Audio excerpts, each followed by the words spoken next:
The Morgan Report with David Morgan. David Morgan with you with the weekly perspective for the week ending 30 March 2018. Well, let's get right into the overall big picture.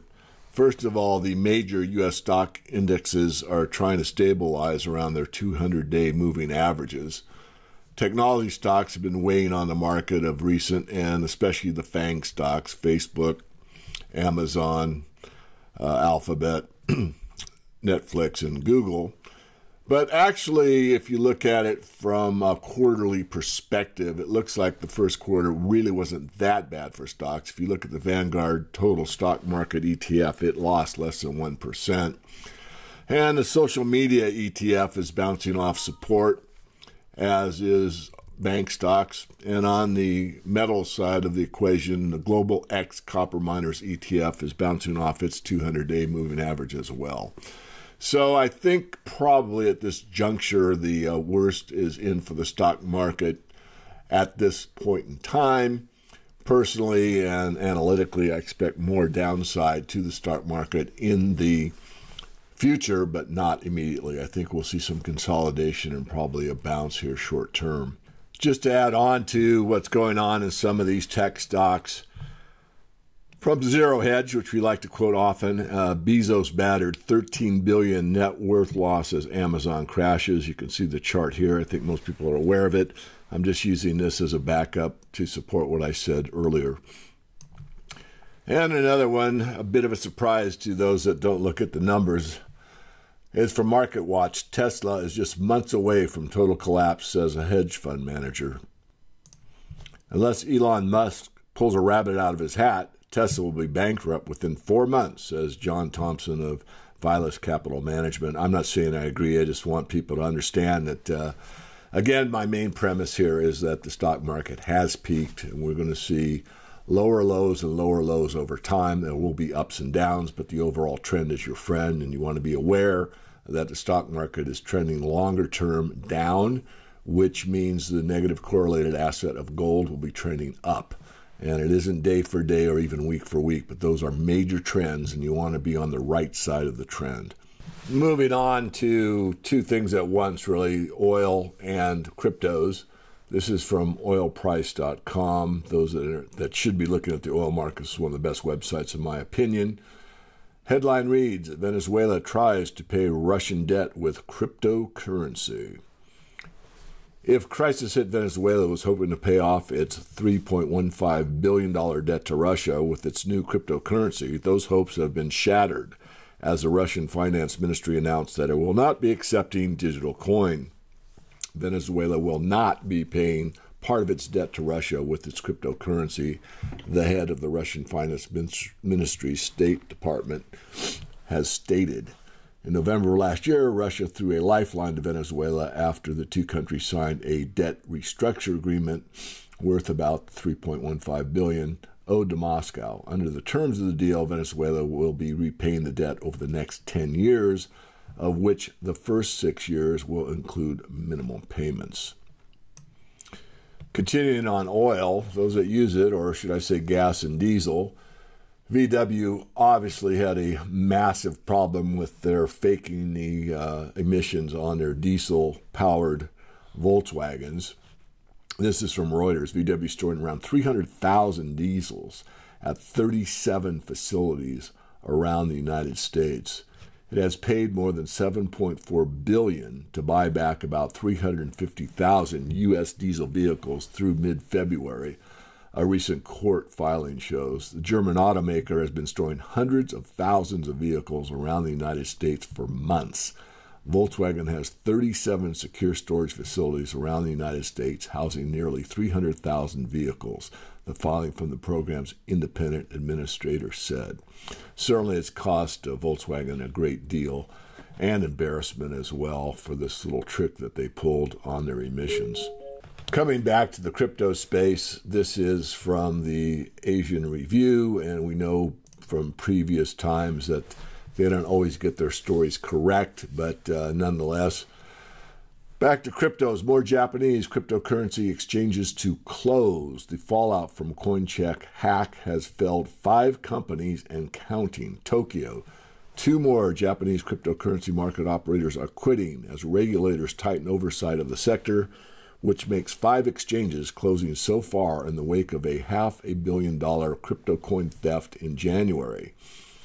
So I think there's still more downside to the crypto space overall. It's going to take, I think, a washout of some type, and that is proceeding as I'm making this video. And I think it will continue. How much longer, I do not know. I don't expect it to take to the end of the year or anything close to that, but 3 to 6 more months wouldn't surprise me. Moving over to the political side, which I don't touch often, but I think this one demands it, from Liberty Blitzkrieg. Headline reads, "There's only one word to describe Julian Assange's internet being cut off. Pathetic." The article goes on to state, let's get right to it. Earlier today, Julian Assange had his internet access severed. Here's a translation of the statement from the government of Ecuador. The government of Ecuador suspended the system that allows Julian Assange to communicate with the outside world from the Ecuadorian embassy in London, where the citizen remains in an international protection situation for 6 years due to the risk to his life and integrity. The measure was adopted in the face of Assange's failure to comply with the written commitment it assumed with the government at the end of 2017, for which it was obliged not to issue messages that implied interference with other states. The government of Ecuador warns that the behavior of Assange with its message through social networks puts at risk relations that the country maintains with the United Kingdom, with the rest of the states of the European Union and other nations. Therefore, to prevent political damage, the embassy in London interrupted this March 27th communications abroad to which Assange had access. I agree, pathetic. It's what's happened to free speech, as we all know. And yet, without Julian Assange, it would be a very interesting world. But I'll leave that for your thinking process and move on. Well, I'll move on to what I always try to end with, which is the precious metals. This is from Market Watch again. The title talks about gold could reach $1,500 this year. And it's basically outlining an article from my friend Frank Holmes, the Chief Executive Officer at U.S. Global Investors. He was at the Hong Kong Resource Conference. Actually, I think that's coming up in early April. I was going to attend. I am not this year, but Frank will be there. Gold prices could hit $1,500 an ounce later this year if they haven't seen that level since 2013, according to Frank Holmes. This would mark roughly an 11% rise from the current price. And remember, last year gold was up 11%. So it's basically predicting that it will do as well as it did last year. And I think all of us, even the most conservative, think that gold will hit at least $1,450 this year. I am in that camp. There's a graph here that shows gold price has crushed the market so far this century. So far, from the year 2000, and look, we're 18 years into this.